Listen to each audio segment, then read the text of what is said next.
6:38 Nashville's Morning News on Super Talk 99.7 WTN. Dan Mandis here along with Johnny B. Ken Weaver. Matthew Hurtt, our Grassroots political analyst, is joining us as well. Matthew, happy Monday to you. So we've got this audio from Joe Biden, big speech, and he's kicking off his 2024 campaign. And this was 32 minutes. And I've got just one piece of audio that really does serves as an example of the overriding theme, obviously, of the entire speech. Today, we're here to answer the most important of questions. Is democracy still America's sacred cause? I mean it. And, it's interesting, Matthew, because this whole speech, it was like 32 minutes long. And he didn't mention, of course, we know why, but he didn't mention one accomplishment of his own. It was 100% about Donald Trump. Well, Dan, it's great to be with you. And look, democracy is on the ballot in 2024. In a number of states, Democrats have already tried to remove Donald Trump from the ballot. It's clear that Joe Biden is going to use a campaign of fear and division to further divide the American people. And as I've said on this program before, elections are either about hope and opportunity in the future, or they're about the past. And it is clear that Joe Biden is going to scare up his base in an effort to go toe-to-toe against the presumptive nominee or the eventual nominee. And if it's Donald Trump, this is certainly going to be the messaging for the Democrats. You heard it with Jim Clyburn, and they're worried. Barack Obama and Jim Clyburn both, and others, I'm sure, are sounding the alarm bells for Joe Biden because it just isn't working right now. This messaging just isn't working. I think a lot of Americans want to get past it, and they want to talk about what is great about this country. Yeah, you talk about Biden. One of the sound bites that I have, I won't bore you with it now, but he actually says Donald Trump is obsessed with the past.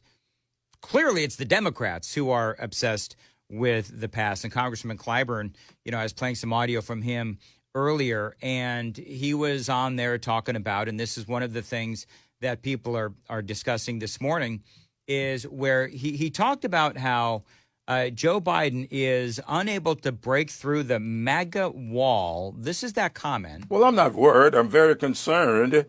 My problem is that we have not been able to break through that MAGA wall in order to get to people exactly what this president has done. Trying to figure, first of all, this was not one of his better interviews. The congressman, I'm going to tell you, he just sounds a lot like Biden, to be perfectly candid.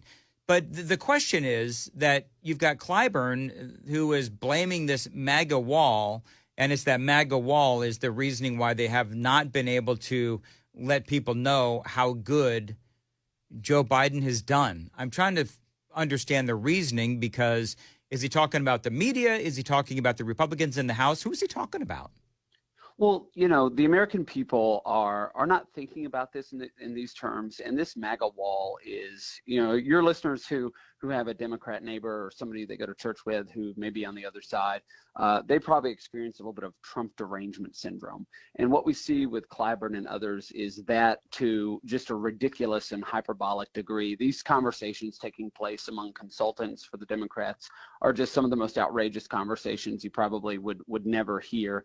Most Americans are looking at these issues as kitchen table issues. Yep. They want to put food on the table, they want to be able to pay their mortgage, and they want to save for retirement and put their kids into good schools where the teachers and administrators aren't indoctrinating their children.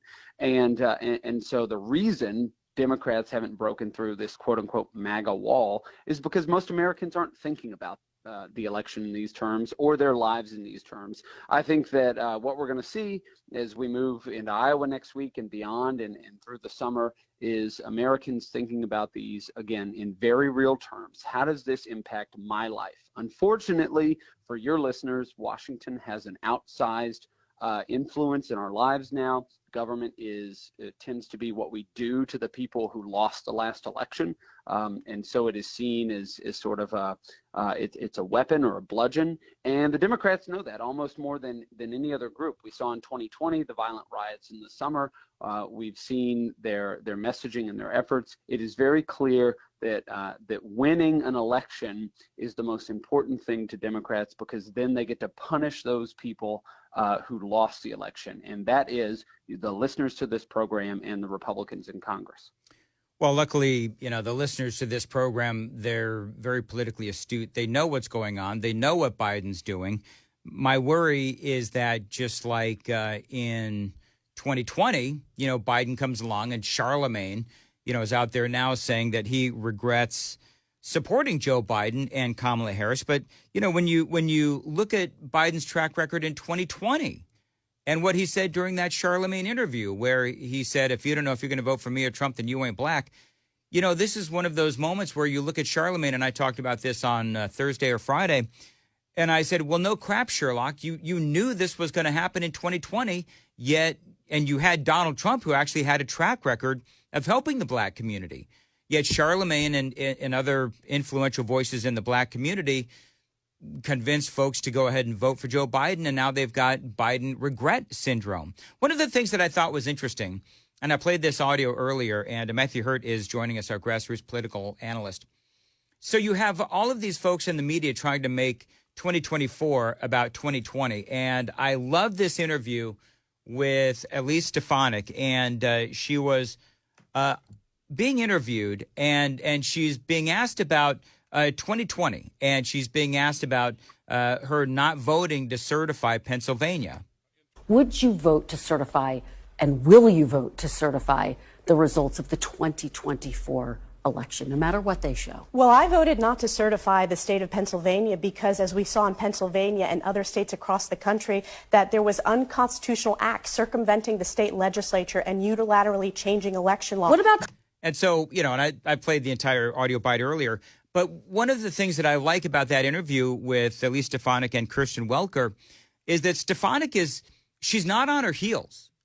I mean, she is like, leaning into what happened in 2020. And I think that's actually a pretty smart move and a dumb question by Kirsten Welker, because there's no way that anybody should just unilaterally say, oh, yeah, no matter what happens in 2024, we'll go ahead and certify. No, because strange things happen during elections. You made a stronger point before the break, and you're right about Elise Stefanik. She did go on offense.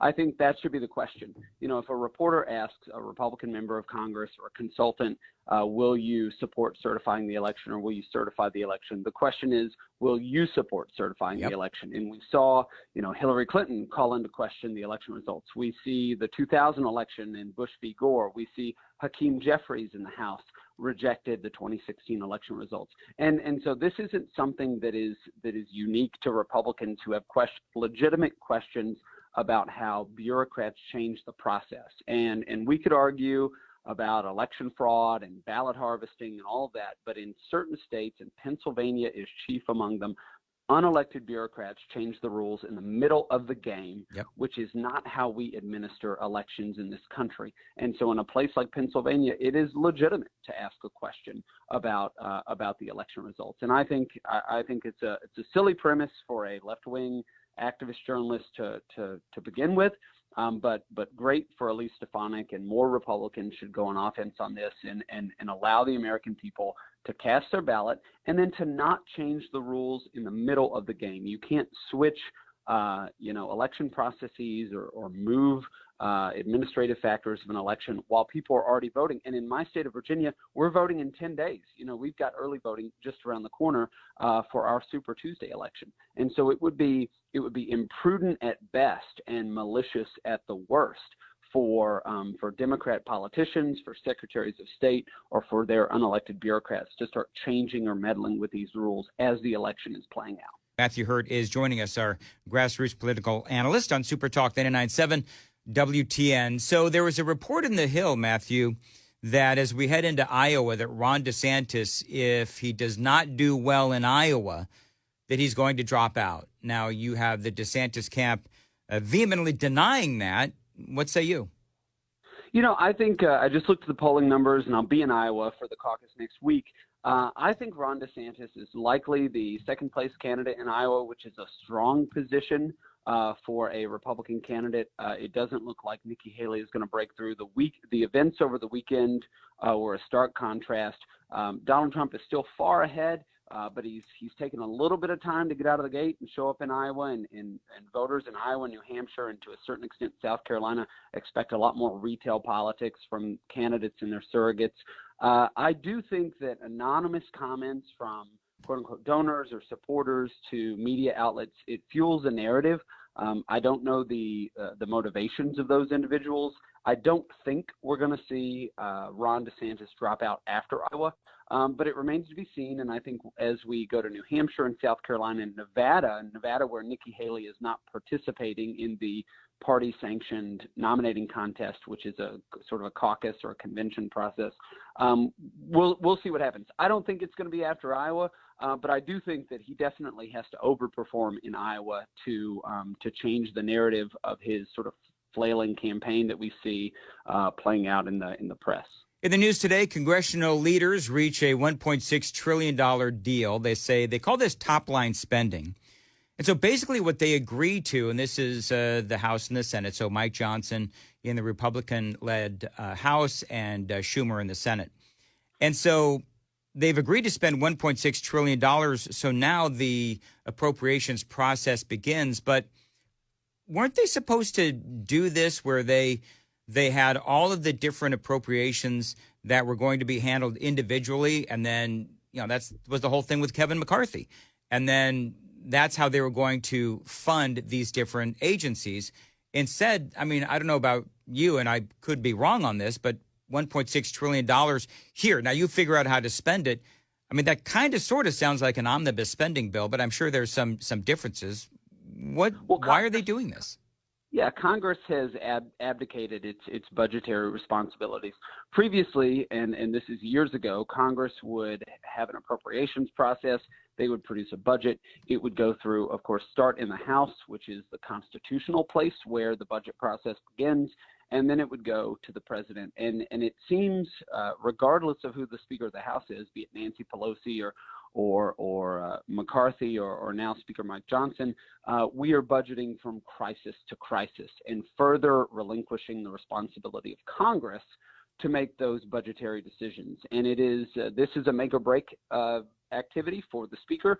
The last time we spoke about Speaker Johnson back, I think in December, conservatives, the shine hadn't yet worn off, but now we see people like Marjorie Taylor Greene and others who are criticizing him as essentially doing the same thing as Kevin McCarthy or as anybody else. This is something that the American people have to sit down and write out their family budget, and it is unconscionable for Republicans or Democrats in Congress to relinquish the responsibility given to them by the Constitution and create this crisis budgeting process where essentially now when we get to the point where you vote on a spending bill, you have to spend it because everything is in it. And if you don't vote for it, you're not voting for our troops. You're not voting for some program and some special interest group attacks you in your primary. And it's really just an unfortunate situation that we're in. And we really need leaders, statesmen in the Republican Party who will stand up and say, this is not how the process should be. And we should not do this going forward, and we should hold our own side accountable. Unfortunately for Republicans, and this isn't a problem for Democrats in the House, is that we do have moderates up in the Northeast and in other places who will peel off. And now we have, a one-seat majority for Republicans in the House, and it becomes now nearly impossible to lose a vote within the Republican conference and still get something out of the House. So and Democrats are never going to side with Republicans when it comes down to one or two votes. And the Democrats, when they budget, they are lockstep in alignment with one another. Nancy Pelosi had the strongest whip operation, and that is to say she was able to keep her members in line. And the Democrats just don't peel off like Republicans do. I do think that's a function of our philosophy as individuals rather than the collective. we have individual members of Congress who vote one way or another, not necessarily based on how the conference will vote. And that's a good thing on some issues, but certainly it makes it intensely more difficult to stay focused and stay principled on something like this budget. And the battle continues. Matthew, how do people find you on X? I'm on X at Matthew Hurtt, MatthewHurtt, and now on Substack as of last week, writing pretty regularly about these issues. All right. Thank you, Matthew. Have a great week. We'll check in with you soon. And most certainly as you are in Iowa next week.